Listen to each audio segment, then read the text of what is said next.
Knuffle Bunny Free, an unexpected diversion by Mo Willems. Ooh.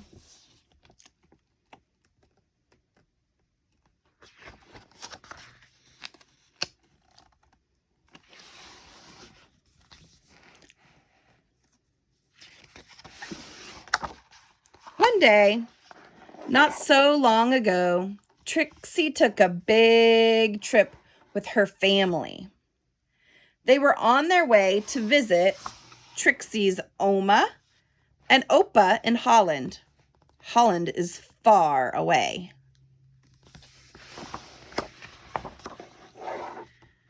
So that meant taking a taxi to the airport, waiting in line, watching Knuffle Bunny go through the big machine, waiting some more, and finally getting onto a real airplane.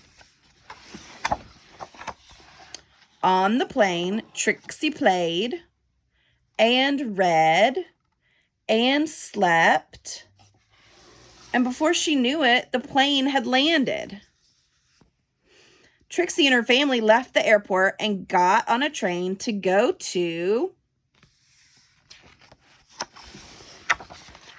Oma and Opa's house. Welcome, Trixie.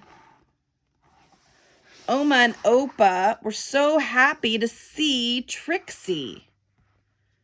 Soon Oma and Trixie were drinking cold glasses of chocolate milk in the garden. And suddenly, Trixie realized something.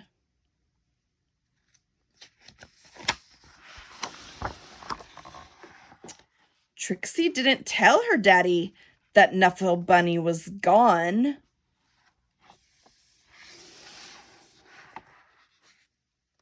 She didn't have to.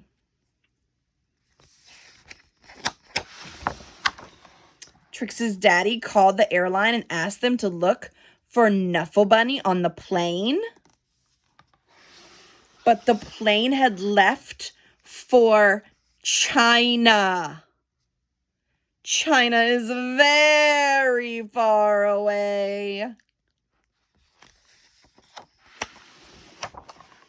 Trixie's mommy hugged her and asked her to be brave. Trixie's daddy told the story of when he was a little boy and said goodbye to his special Lammy. Oma gave Trixie another glass of chocolate milk and remarked on how big she was getting. Trixie understood. She was getting bigger.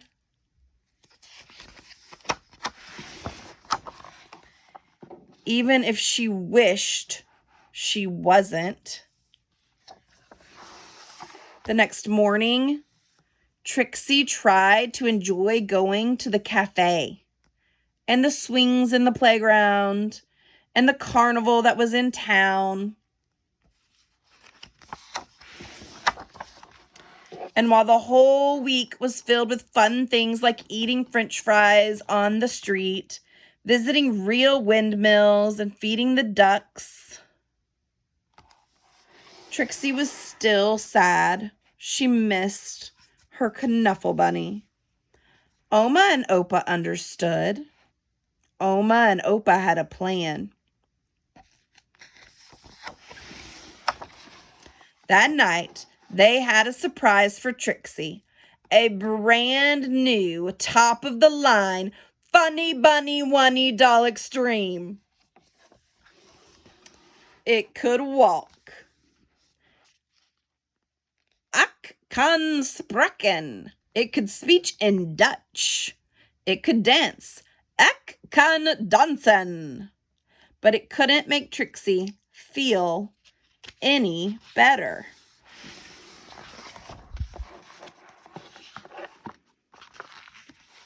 Trixie was sure that she wouldn't be able to sleep another night in a strange bed without her Knuffle Bunny.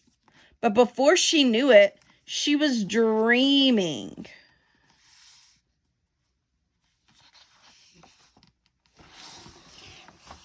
She dreamed of Knuffle Bunny and all the places he would visit. She dreamed of all the children Knuffle Bunny would meet.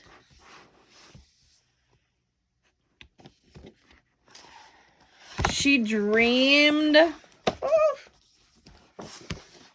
of how Knuffle Bunny would make them feel better. Ooh, that was a funny little workaround here. The next morning, Trixie felt better. I'm just gonna have to go and buy this book. It's so fabulous. It has so many fun things in it. Trixie had a big breakfast. She played with Oma on the playground swings. She even tried a sip of Opa's coffee at the cafe. It was a great day.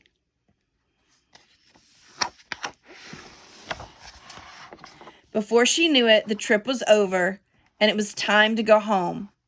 Trixie hugged Oma and Opa as hard as she could. Then Trixie and her family got back onto the train and back onto the plane.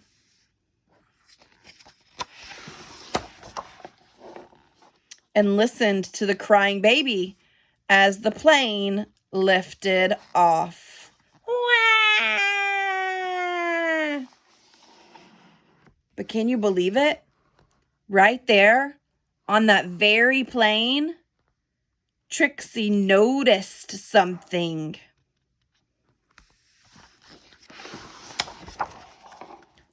Knuffle Bunny! Trixie was so happy to have Knuffle Bunny back in her arms.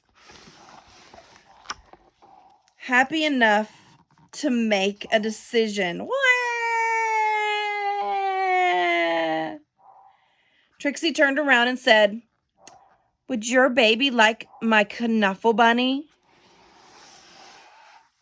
"Really?" asked the baby's mother. "Really?" asked Trixie's daddy. "Really?" asked Trixie's mommy. "Bloggy ploggy?" asked the baby.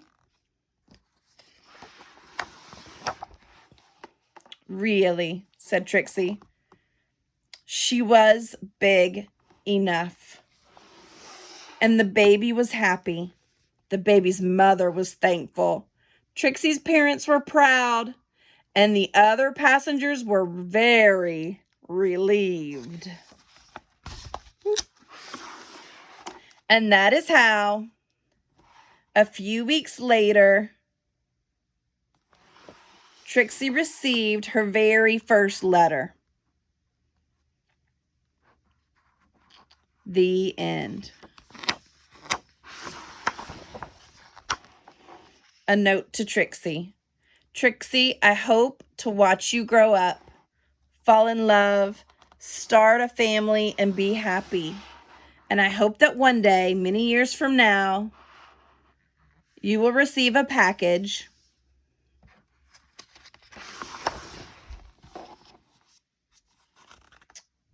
from an old pen pal. Love, Daddy.